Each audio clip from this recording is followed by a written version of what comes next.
오늘은 지난주에 이어서 종말의 때에 내리시는 하나님의 마지막 진노를 담은 7 금대접 중에서 4번째 진노의 금대접 재앙을 보도록 하겠습니다.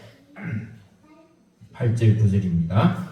여기에 보면은 넷째 천사가 가졌던 금대접을 해에다가 쏟았어요. 해에다가 쏟아서 그 권세를 받아 불로 사람들을 태우는 장면이 나오고 있습니다.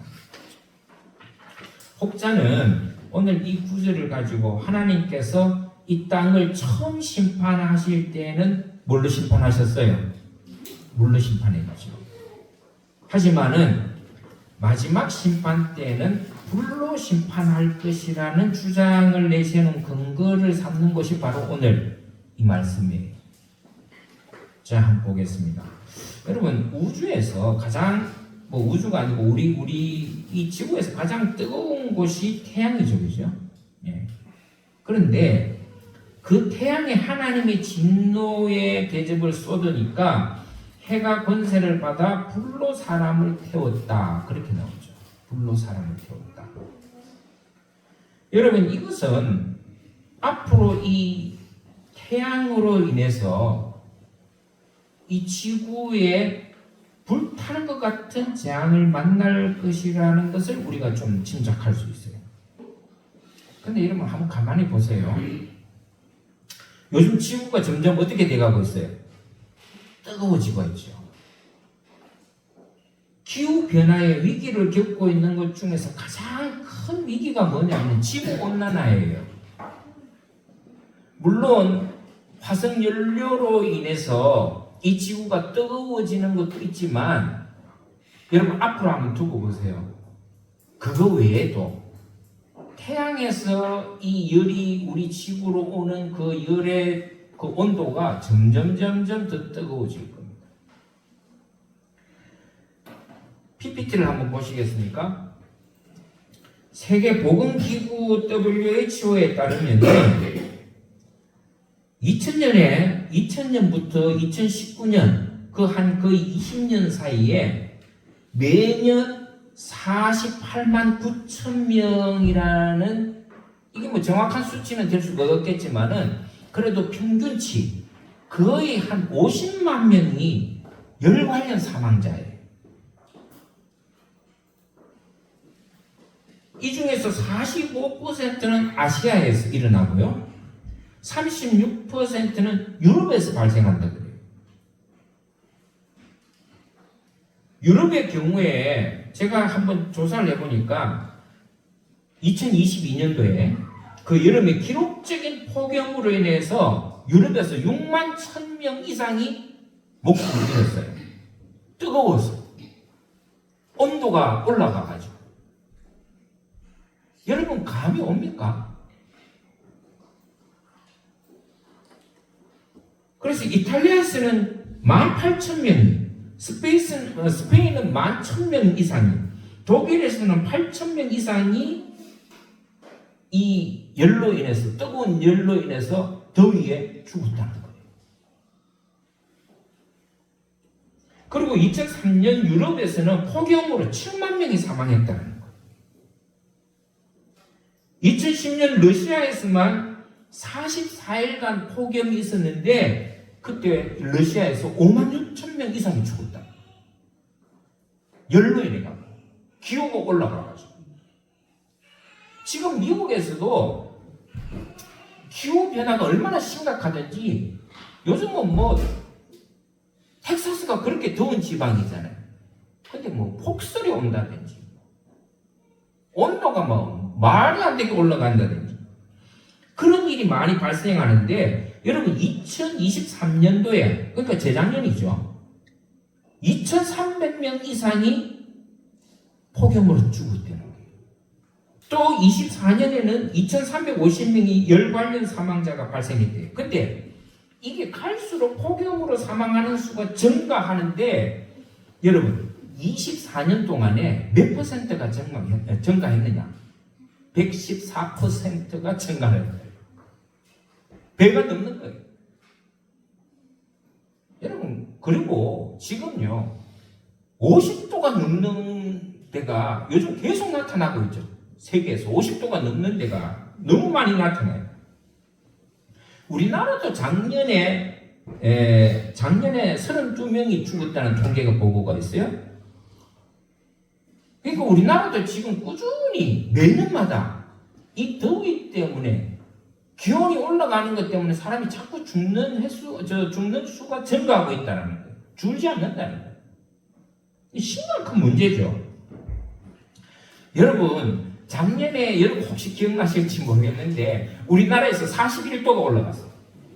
여름에. 어디서? 여러분 기억 안 나세요?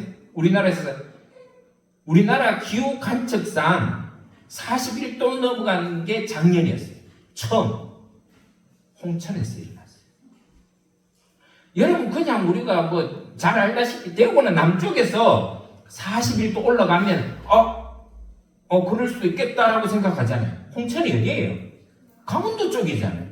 근데 거기서 41도가 올라가요. 지금 그리고 우리나라 해양 서해, 남해, 동해, 특히 동해, 남해는요. 지금 아열대에서 살던 물고기들이 상당수 많이 올라왔다 그랬어요. 옛날에는 그런 물고기 보지도 못했던 거예요.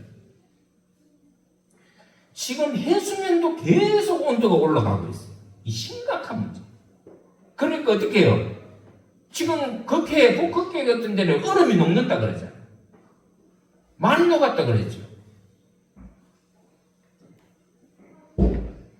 아마 앞으로는 우리나라도 41도 더 이상 올라갈 때가 자주 아마 생길지도 모르겠어요. 여러분 그렇게 되면 어떻게 하겠어요? 끔찍한 일이 벌어지는 끔찍한 일이.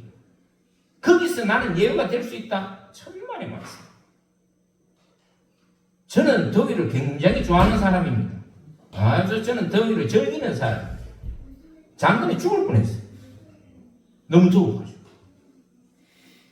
저도 웬만한 더위는 다 좋아하고 다 하는데, 저도 필리핀에 가서 그때 해외 봉사 가가지고 필리핀에 있었을 때 제가 낮에 봉사활동하는데 그때 온도가 41도가 넘었다고 뉴스에 나왔어요.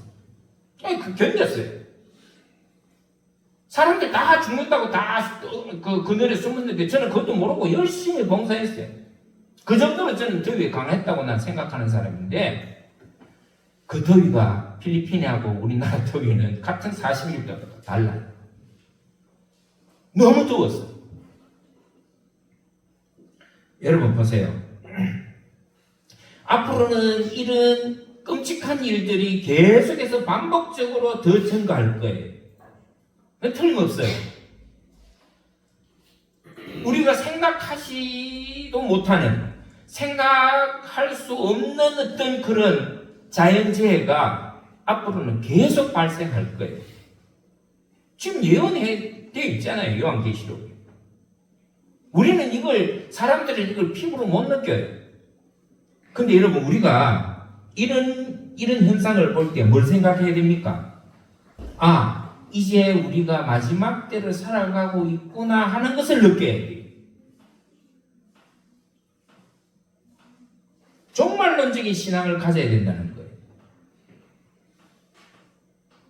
그리고 우리가 주목해야 될 대목이 있는데 여기 보면 하나님께서 태양을 향해 진노의 대접을 쏟았다라는 것에 주목해야 돼요.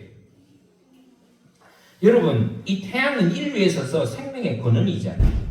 여러분, 태양이 없으면은 우리가 존재하기가 어려워요. 그런 해를 하나님께서 심판에 이용하셨다라는 것은 뭘 의미해요? 인류의 심각한 자연재앙이 임할 것이라고 예고함과 동시에 우리의 멸망이 이제 눈앞에 와 있다는 거예요. 우리의 생명의 멸망이 눈앞에 와 있다는 걸 우리는 항상 기억해야 돼요. 자, 그런데 문제가 뭐냐면은 지금 아마 이 설교를 듣고 있는 저나 여러분들 가운데서도 이런 분들이 계실 거예요. 그게 뭐냐면은 이런 하나님의 엄청난 진노에도 불구하고 인간들의 태도를 한번 보시라고요. 성경에 나와 있는 인간들의 태도. 회개는 그냥 하나님을 비방하고 원망하더라. 이런 하나님의 경고의 재앙이 있을 때에 보통은 상식적이면 어떻게 됩니까? 정신 차려야죠. 우리의 신앙을 돌아봐야 되죠. 경각심을 가져야 되죠. 근데 어떻게 해요? 회개 안 하는 거예요. 회개 안 하는 거예요. 오히려 하나님을 비방하고 원망하더라는 거예요. 참 이해가 안 가죠. 이 인간이 어리석다는 반증이에요. 그만큼. 적어도 이런 하나님의 경고가 주어지고 이런 것을 우리가 자연을 통해서 느끼고 피부로 절감했을 때에 그런 위기가 닥치면 회개하고 하나님께로 돌아와야 되는데 돌아올 것 같은데 오히려 교만해져. 저는 사실 그런 걸 몇 차례 제가 한번 경험한 적이 있는데 우리 여러분 IMF가 왔죠. 우리나라에 1997년도에. 저는 그 IMF를 겪으면서 언젠가도 말씀드렸지만은 많은 우리 믿는 사람들이 하나님 앞에 이제는 정신 차리고 돌아오겠거니 생각했어요. 그런 기대를 가지고 있었단 말이에요.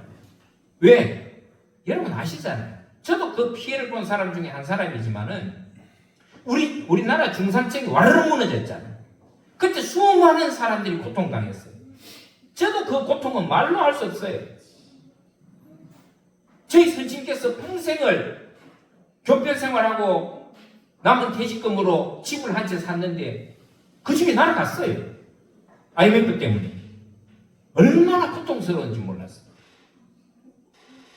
그러면은 사람들이 저만 그랬겠어요? 수많은 우리 국민들이 또 믿는 자들이 그런 고통을 당했을 거 아니에요. 그러면은 저는 우리가 이때는 잘못 살았구나. 이 물질이라는 것은 한순간에 이게 없어지는 거구나.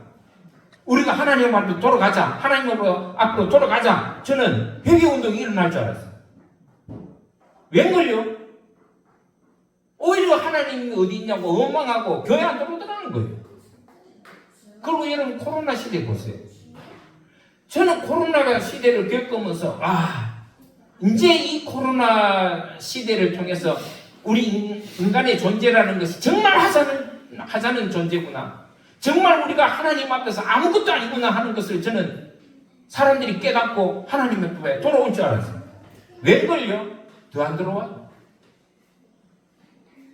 지금 교회마다 성도들이 그 코로나 기간을 지나면서 성도가 확 줄었어요. 제가 아는 목사님 한 2,000명 되는 교회 목사님이 1,500개나 한 2,000명 되는 교회에 담임하는 목사님하고 저하고 얘기하면서 저한테 그런 하소연을 하더라고요. 김 목사, 우리 이 코로나 기간을 지나면서 3분의 1이 줄었다는 거예요. 3분의 1이.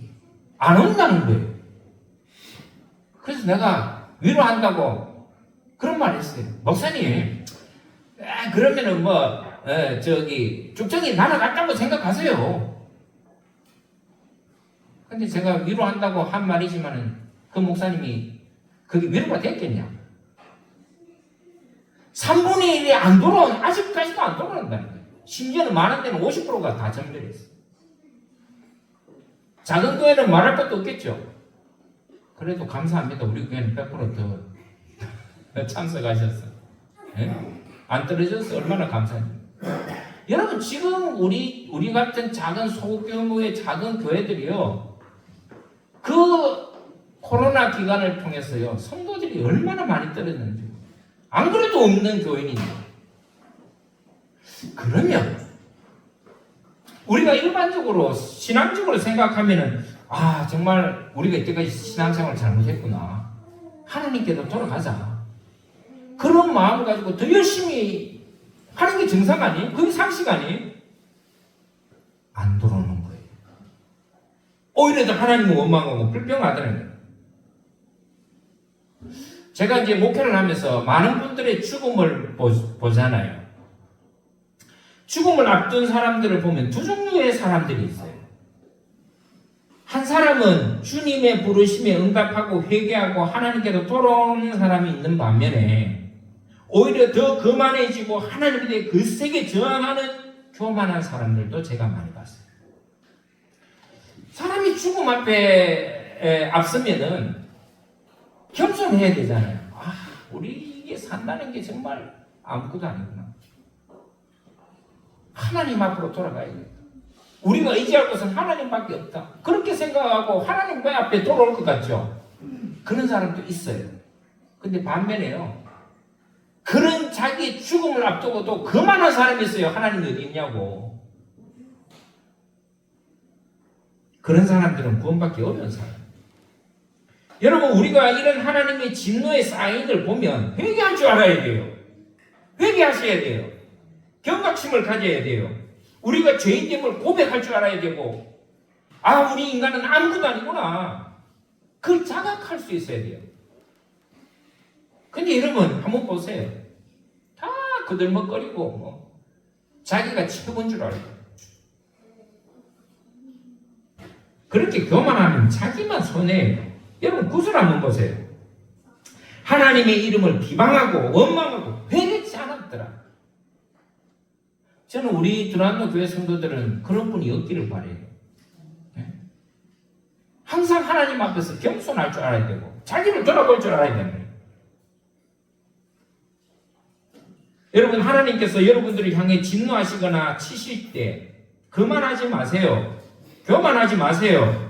그럴 땐 자신을 돌아보고 빨리 잘못한 게 있으면 회개하고 겸손해져야 돼요. 내가 이때까지 이렇게 하나님을 위해서 살았는데 왜 하나님은 나에게 이런 고통을 주나, 고난을 주나, 환난을 주나, 시험을 주나? 여러분, 그런 생각을 하는 것이 참 어리석어요. 그럴 때는 하나님께서 나에게 무슨 뜻이 있는가? 나에게 이런 고난을 주고 고통을 주는 뜻이 있겠지. 그 뜻이 무엇인가를 겸손한 자세로 찾아야죠. 그게 바른 신앙관이라는 거예요. 그 다음에 5번째 금대접을 한번 보세요. 5번째 금대접을 어디다가 썼습니까? 짐승의 보좌에 쏟았다 그럽니다. 짐승의 보좌가 어디겠어요? 어둠의 세계죠. 악한 세력이죠. 교만한 자들의 자리입니다. 적 그리스도의 자리예요. 하나님의 자리를 대신하는 것들과 하나님을 대적하는 사람들의 자리를 얘기하는 거예요. 짐승의 보좌라는 것은 물론 우리가 따지면 그게 사탄의 자리고 마귀의 자리죠. 그러나 여러분, 꼭 그런 것만도 아니에요.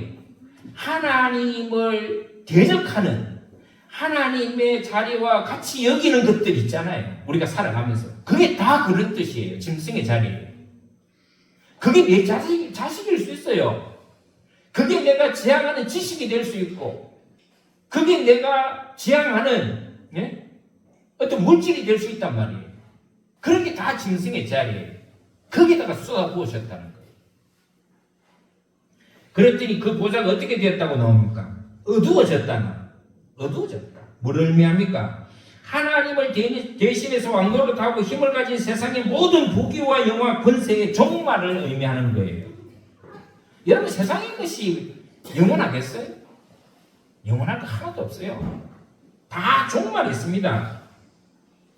여러분, 종말이 되면 세상의 모든 것은 한순간의 어둠으로 사라져요. 아무것도 아닌 것이 될 것이다.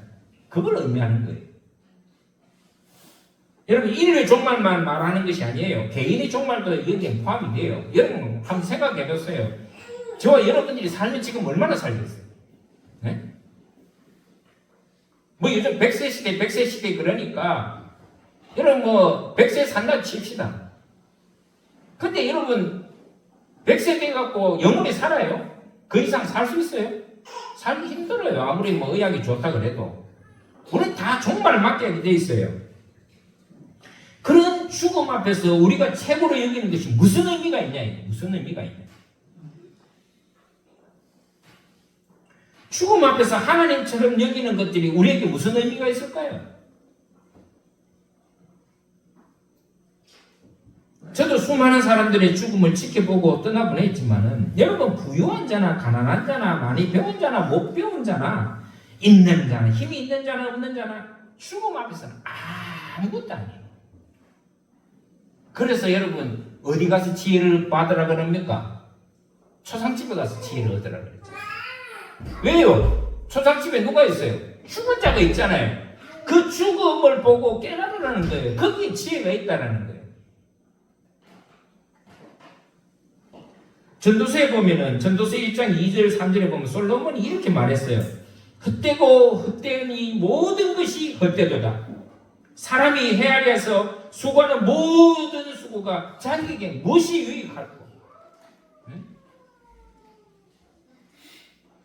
여러분 너무 욕심 가지지 마세요. 하나님 주신 그걸로 만족하세요. 요즘 우리가 너무 만족함이 없죠. 하나를 가지면 또 더 하나를 가지려고 했어. 물론 우리가 살아가면서 물질도 필요하고 다 필요해요. 그러나 여러분 그건 너무 욕심 부리지 마세요. 모든 것이 하나님의 순리대로 하나님의 인도하심을 따라서 사는 것이 그게 지혜로운 거예요. 인류의 마지막과 인간의 마지막 앞에서 내가 신처럼 여기는 모든 것이 아무것도 아니라는 것이 바로 그 보좌에 드리운 흑암이에요. 어둠이에요. 여러분 한번 보세요. 그것이 고통이에요. 하나님의 자리에 대신하는 나의 모든 것은 나에게 뭘 주느냐? 고통을 주더라. 그 고통이 얼마나 큰지 자기 혀를 깨물 정도의 고통이 몰아치울 거라는 거예요. 네? 여러분 혀 한번 물려보셨죠? 이 진짜 고통스러운 거. 그런데도 보세요. 참 인간이 그런 거 보면은 참 뭐라고 표현을 해야 될지 모르겠지만은 참 독한 것 같아요. 그래도 하나님을 끝까지 회방하고 비방하고 회개치 않고 돌아오지 않더라는 거예요. 여러분 간혹 우리가 살아갈 때 하나님께서 우리에게 이런저런 모습으로 모양으로 사인을 주실 때가 있어요. 예? 사인을 주실 때가 있어요. 그럴 때 여러분 우리가 꼭 기억해야 될 게 있어요. 회개하셔야 돼요. 내 마음을 낮춰야 돼요. 내 마음을 넓혀야 돼요.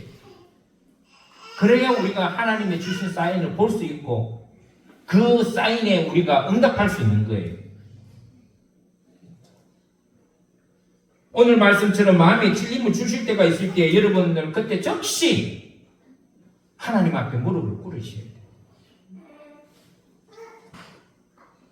그게 문제예요. 회개의 때인 거죠. 회개의 때. 겸손하고 회개하고 돌이킬 기회를 주신다는 것을 잊지 마세요. 원망하지 마시고 불만 가지지 마시고 여러분 목을 곧게 하고 거만한 사람에게는 답이 없어요. 여러분들은 그런 어리석은 자들이 되지 않기를 바랍니다. 잠언 1장에 한번 보세요. 잠언 1장 23절에서 보면 이런 말씀이 있어요. 나의 책망을 듣고 돌이키라. 보라, 내가 나의 신을 너희에게 부어주며 나의 말을 너희에게 보이리라. 내가 부를지라도 너희가 듣기 싫어하였고 내가 손을 펼지라도 돌아보는 자가 없었고 도리어 나의 모든 교훈을 멸시하며 나의 책망을 받지 아니하였은즉 너희가 재앙을 만날 때 내가 웃을 것이다. 하나님이 웃으신다는 거예요. 비웃으신다는 거예요. 너희에게 두려움이 임할 때에 내가 비웃으시고 너희의 두려움이 광풍같이 임하겠고 너희 재앙이 폭풍같이 이르겠고 너희에게 근심과 슬픔이 임하리니 그때에 너희가 나를 부르라. 그래도 내가 대답지 아니하겠고 부지런히 나를 찾아라. 그래도 나를 만나지 못하리라. 저는 요즘 우리 시대를 보면서 우리가 하나님을 만나지 못하는 이유가 바로 여기 있지 않는가. 오늘 이 시대에 우리가 하나님을 찾고 간절하게 부르짖는데도 우리가 하나님을 잘 못 만나는 이유가 어디 있겠느냐? 저는 여기 있다고. 우리의 거만한 마음, 교만한 눈 때문에 그렇지 않겠는가? 그리고 6번째 금대접을 가진 천사가 나오는데 그 대접을 어디에 썼습니까? 큰 강 유브라데에 쏟았더라. 그렇게 나오죠. 근데 그 결과가 어떻습니까? 강물이 말라서 동방에서 오는 왕들의 길이 예비되더라. 이 구절은 조금 우리가 해석하는데 난해한 점들이 있어요. 동방에서 오는 왕들이 과연 누구냐? 동방에서 오는 왕들이. 오늘 본문에서 두 지명이 나와요. 그거 하나는 아마겟돈이라고 하는 지명이고 하나는 유브라데 강이 나오죠. 이 지역이에요. 근데 이 유브라데 강은 이스라엘의 동쪽 끝 경계예요. 아마겟돈은 이스라엘의 그 머깃도라고 하는 지역이 있어요. 그게 머깃도가 히브리어인데 이것을 번역하면은 이제 발음을 다른 말로 번역하면 아마겟돈이라 그렇게 추정하지만은 사실 상징적인 장소입니다. 아마겟돈은. 그런데 이 유브라데 강이 마르면 동방에서 대적자들이 그 마른 강을 따라 침략해 와서 아마겟돈에서 큰 전쟁을 일으킬 것이다 라고 하는 거예요.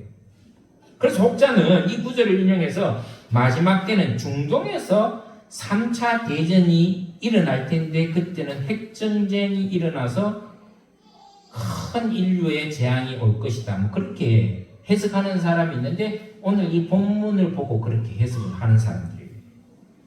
그래서 종말론자들은 오늘 이 구절을 통해서 아마겟돈 그 전쟁을 예고한다. 그때가 되면은 인류는 마지막 멸망이다. 뭐 그렇게 해석하는 사람이 있어요. 저도 일부 동의는 하지만 또 완전히 동의하기는 좀 어렵습니다. 어쨌든 자 이런 상황에서 13절에 보니까 개구리 같은 새 더러운 영이 용의 입과 짐승의 입과 거짓 선지자의 입에서 나온다는 말씀이 있죠.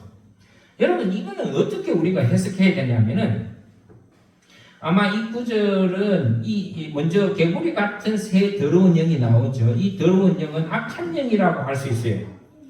근데 왜 하필 개구리냐? 왜 하필? 여러분 이거는 우리가 이제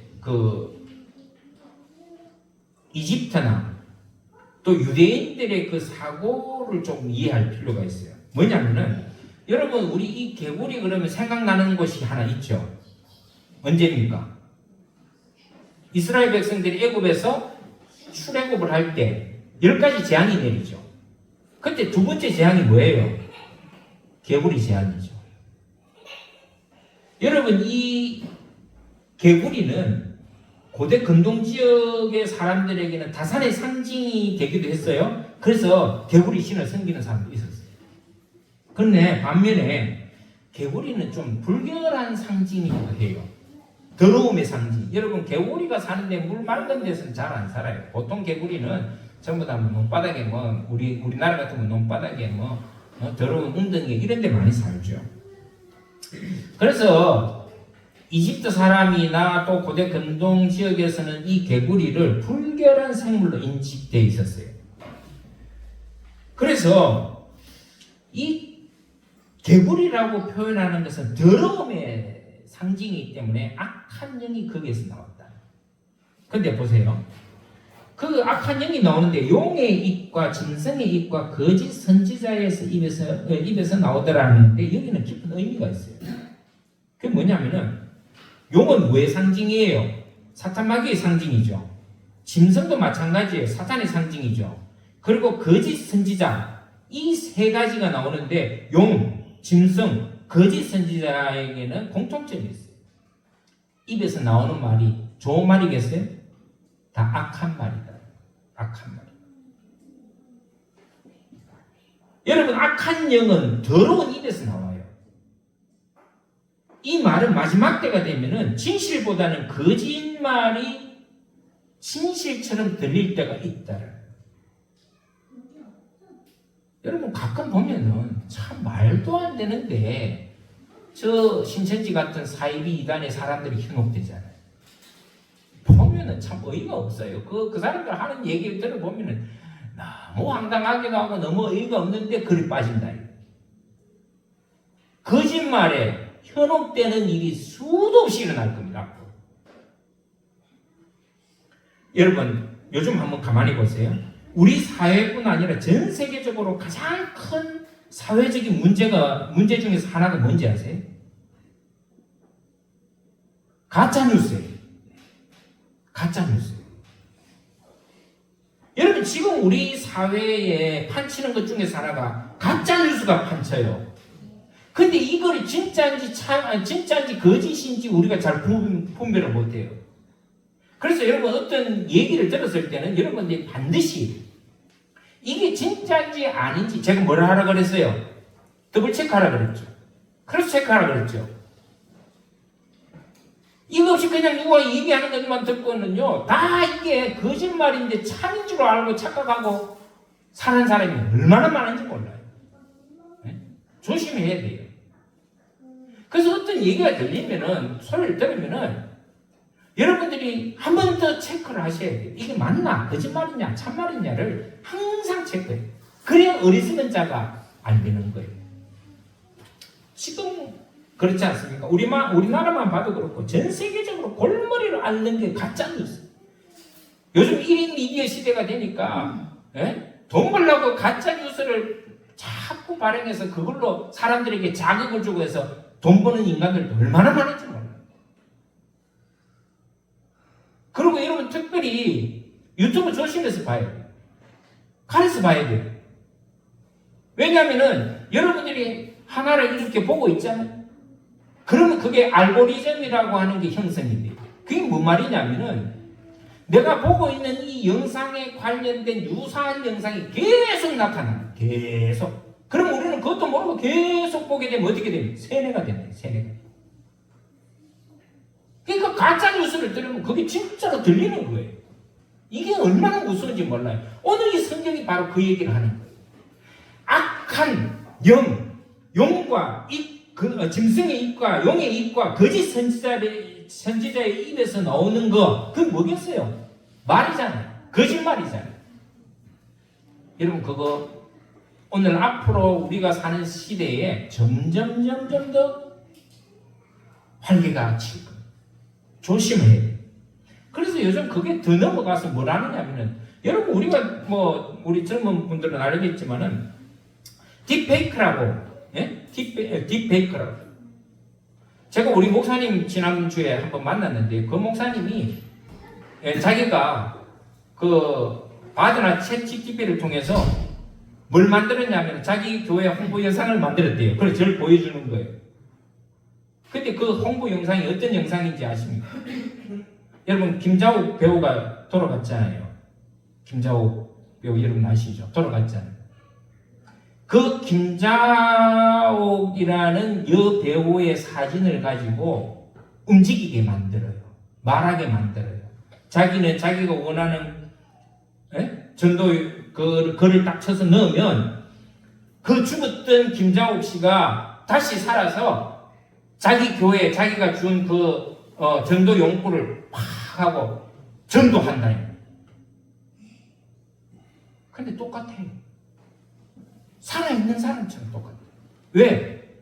예전에 자기의 그 김자옥 씨의 사진을 그대로 붙여가지고 움직이게 동영상을 만들어버리기 때문에. 제가 그걸 보면서 참, 이 목사님 참 대단하다. 이 생각을 한편으로 하면서 제가 걱정되는 게 있었어요. 좋은 쪽에서는 그렇게 활용이 가능하지만 나쁜 쪽에서 활용하면은 얼마든지 거짓말 시킬 수 있겠다. 사람 속일 수 있겠다. 위험한 거예요. 이걸 보면서 내가 그런 생각이 들어요. 진짜 말세가 가까워왔겠네. 진짜 가까워왔겠구나. 여러분 함부로 믿지 마세요. 함부로 말하는 거 조심해서 말해야 돼요. 내가 분명하게 확인되지 않는 말 하지 마세요. 그게 검증되지 않는 말 하지 마세요. 누군가 그 얘기하는 거 듣고 그 사실처럼 여기지도 마세요. 체크하셔야 돼요. 왜? 거짓말이 너무 남아요. 특별히 요즘 우리 대선기관에 이렇게 보면요. 정치하는 사람들 너무 많은 거짓말을 해요. 체크해야 돼요. 위험합니다. 여러분 한번 보세요. 앞으로는 우리가 상상하기 어려울 정도로 가짜가 진짜처럼 활동하는 때가 더 많아질 거예요. 나중에는 이게 뭐가 진짜지? 이게 진짜 사람이야? 할 정도의 시대가 반드시 옵니다. 여러분 지금 인공지능의 시대가요. 지금 벌써 몇 년 안 됐잖아요. 그런데도 그 발전 속도가 너무 놀라워요. 사람보다 더 똑똑해질 거예요. 그 인공지능 로봇에다 사람 인조의 그 살 가죽을 입혀서 완전 사람하고 분간도 못하게 만드는 시대가 반드시 올 거예요. 그러려면 그 시대는 얼마나 무서울지 저는 감당이 안 돼요. 추측이 안 된다. 조심해야 돼요. 그리고 여러분 제발 좀 앞뒤 문맥 다 잘라갖고 하는 얘기는 여러분 조심해서 들어요. 네? 조심해서 들어요. 항상 그 얘기 딱 넣으면 그 얘기가 왜 나왔는지 그리고 어떻게 해서 나왔는지 그걸 다 우리가 조사를 해서 들어야 돼요. 제가 비근한 예를 하나 들을게요. 예전에 오래전에 이재명 시장이 형수에 대한 욕설을 한 것 제가 인터넷에서 들었어요. 저 음성 직접 들었어요. 음성이 돌아다니니까. 제가 그 이재명 씨가 자기 형수에 욕하는 걸 듣고 제가 뭐 저런 사람이 다 있냐. 시장이라는 사람이 저렇게 험한 욕을 해서 되겠냐. 제가 이 생각을 가졌어요. 그래서 굉장히 선입관을 가지고 안 좋게 생각했어요. 한동안 그랬어요. 근데 나중에 알고 보니까 여러분들도 아시는 분도 아마 계실 거예요. 이재명 시장이 성남시장 할 때 자기 형이라는 사람이 있어요. 그 형이 자기 동생이 성남시장으로 재직하고 있으니까 온갖 때 이권에 다 간섭하고 개입했어요. 그래서 이게 이재명 시장 귀에 들어간 거예요. 이재명 시장이 성남시 전 공무원들에게 명령했어요. 앞으로 우리 형하고 접촉하는 사람들은 내가 불이익을 줄 것이다. 어떠한 요구에도 응하지 마라. 그러니까 이 이재명 시장 형이 화가 난 거예요. 사람들이 안 만나주고 뭔가 자기가 뭐 이권에 대입하려고 그래도 이게 다 단절당하니까 이 사람이 화가 나갖고 그 화풀이를 누구한테 했느냐. 자기 모친에게 가서 왜 나를 형인데 나를 이렇게 만드냐. 자기 엄마에게 자기 말 이재명 씨가 자기 말을 듣게 해달라고 자기 엄마한테 욕을 한 거예요. 근데 엄마가 안 된다고 거절을 했던 뭐예요. 그랬는데 그 형수하고 형이라는 작자가 그 어머니 자기 어머니에게 몹쓸 욕을 했어요. 차마 입에 담지 못할 욕을 했어요. 그리고 폭행을 했어요. 그래서 이재명 시장 어머니가 입원한 거 아니에요.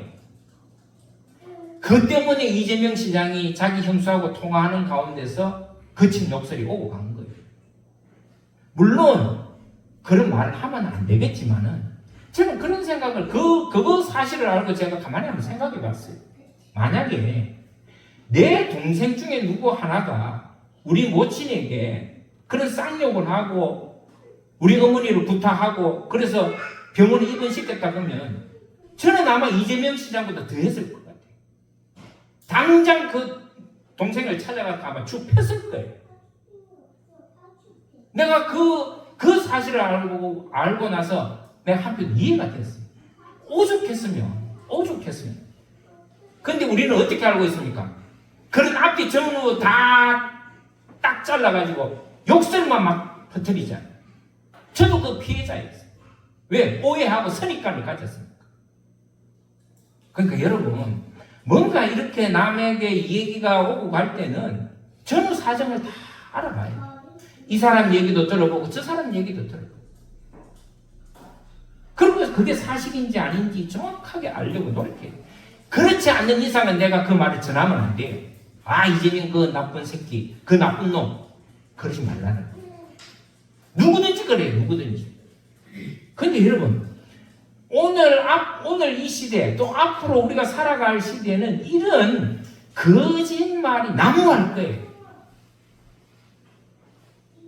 조심해야 됩니다. 그렇기 때문에 우리가 앞으로 살아가야 될 시대에 가장 필요한 게 뭐냐? 여러분 우리가 앞으로 가야 될 이 시대에 가장 중요한 게 있어요. 이 지혜로움이에요. 지혜가 필요해요. 그 어떤 시대보다 지금의 이 시대는 지혜가 필요한 시대예요. 그래서 여러분 말을 조심해야 됩니다. 듣는 것도 조심해서 듣고 조심해서 말해야 돼요. 함부로 말하지 마세요. 확실하지 않으면 믿지도 마세요. 누가 카더라 믿으면 안 돼요. 그게 오히려 더 지혜로운 거예요. 왜? 나를 어리석으면서 구해주는 거니까. 그리고 여러분, 보편적인 상식적인 말이 안 되는 말은 믿지도 말고 듣지도 마세요. 상식에 어긋나는 그런 말은 듣지도 마세요. 여러분, 종말에는 악한 영이 악한 말로 사람을 전혹하고 미혹하고 바보로 만들어요. 그래서 서로 분쟁하게 하고 서로 갈라치게 만들고. 여러분, 마귀 사탄 귀신의 그 원어에 보면 어떤 뜻이 있다고 그랬어요? 분열시키다라는 뜻이 있어요. 여러분, 마귀와 사탄은 분열시키는 게 특징이에요. 귀신들의 특징이 바로 그거예요. 사람들을 분열시키고, 정신을 분열시키고, 인간과의 관계를 분리시키고. 아마 앞으로 마지막 때가 가면 갈수록 이런 악한 영이 더 많이 설칠 거예요. 그럴 때 우리는 어떻게 해야 되느냐? 조심해야 되고, 하나님께 지혜를 구해서 지혜롭게 처신해야 돼요. 지혜로 말을 해야 돼요.